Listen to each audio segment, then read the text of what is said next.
ಸಹೋದರಿ ಸುಂದರಿ ಅವರು ಕೂಡ ಅವರು ವಿದ್ಯಾಭ್ಯಾಸ 4ನೇ ಕ್ಲಾಸ್ ತನಕ ಆಗಿದೆ. ಇಲ್ಲೇ ಕೊಲಾನಿ ಆಶ್ರಮ ಶಾಲೆಯಲ್ಲಿ ಆಗಿರುವಂಥದ್ದು.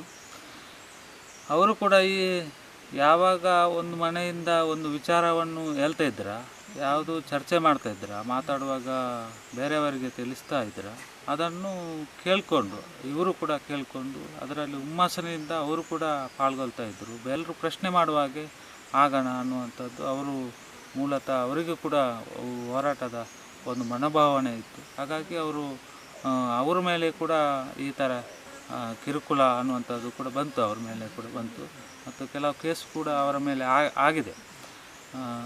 ಆ ಥರ ಈ ಅರಣ್ಯ ಇಲಾಖೆ ಮತ್ತು ಇಲ್ಲಿ ತುಂಬ ಸಮಸ್ಯೆ ಮಾಡ್ತು ನಮಗೆಲ್ಲ.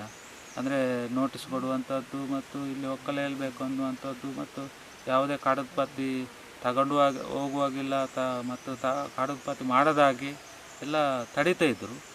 ಯಾವಾಗ ಇದು ರೂಪ ದೊಡ್ಡದಾಗ್ತಾ ಹೋಯ್ತಾ, ವಿಚಾರಗಳು ಎಲ್ಲರಿಗೂ ಗ್ರಾಮಸ್ಥರಿಗೆ ಸಿಗ್ತಾ, ಈ ಗ್ರಾಮಸ್ಥರು ಏನು ಮಾಡಿದರು ಅಂದರೆ ಅಧಿಕಾರಿಗಳನ್ನ ತಡೆಯುವಂಥ ಕೆಲಸ ಮಾಡಿದರು. ಅಂದರೆ ಯಾರು ಈಗ ಕಾಗದ ಪತ್ರ ತಗೊಂಡು ಹೋಗುವಾಗ ಹಿಡಿತಾರ, ಆವಾಗಲೇ ಒಂದು 4-5 ಜನ ಹೋಗಿ ಅಥವಾ ಒಂದು ಗಂಟೆ ಟೈಮ್ ಇದ್ದರೆ ಎಲ್ಲರೂ ಸೇರಿ ಅವರನ್ನು ತಡೆಯುವಂಥ ಕೆಲಸ ಮಾಡ್ತಾಯಿದ್ರು. ಯಾವಾಗ ಆ ಕೆಲಸ ಎಲ್ಲ ಆಯಿತಾ ಅನ್ನುವಂಥದ್ದು ಗೊತ್ತಾಯ್ತಾ ಅಧಿಕಾರಿಗಳಿಗೆ, ಅವರ ಮೇಲೆ ತುಂಬ ಕೇಸುಗಳನ್ನು ಹಾಕುವಂಥದ್ದು, ಯಾರು ಏನು ಮುಂದಾಳತ್ವ ವಹಿಸ್ತಾರ ಅವ್ರ ಮೇಲೆ ಕೇಸುಗಳನ್ನು ಹಾಕ್ತಾ ಹೋದಾಗ ಅವರು ಕ್ರಮೇಣ ಭೂಗತರಾಗಿ ಹೋದರು.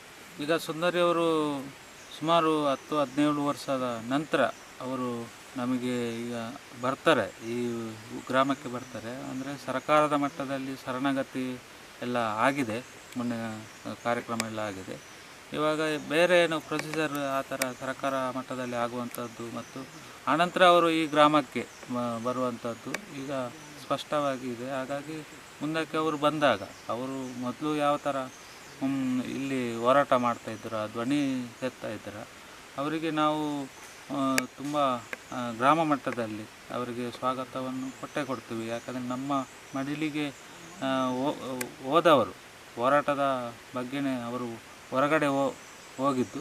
ಹಾಗಾಗಿ ಇವಾಗ ಅವರು ಹಸ್ತಾಸ್ತ್ರ ಅದನ್ನೆಲ್ಲ ಬಿಟ್ಟು ಈಗ ಶರಣಾಗತಿ ಆಗಿ ನಮ್ಮ ಗ್ರಾಮಕ್ಕೆ ಬರ್ತಾರೆ ಅಂತ ಹೇಳಿದರೆ ನಮಗೆ ಕುಟುಂಬಕ್ಕೆ ಮತ್ತು ಗ್ರಾಮಕ್ಕೆ ತುಂಬ ಸಂತಸದ ವಿಚಾರ ಅನ್ನುವಂಥದ್ದು ನಿಮ್ಮಲ್ಲಿ ಹೇಳ್ಬೋದು.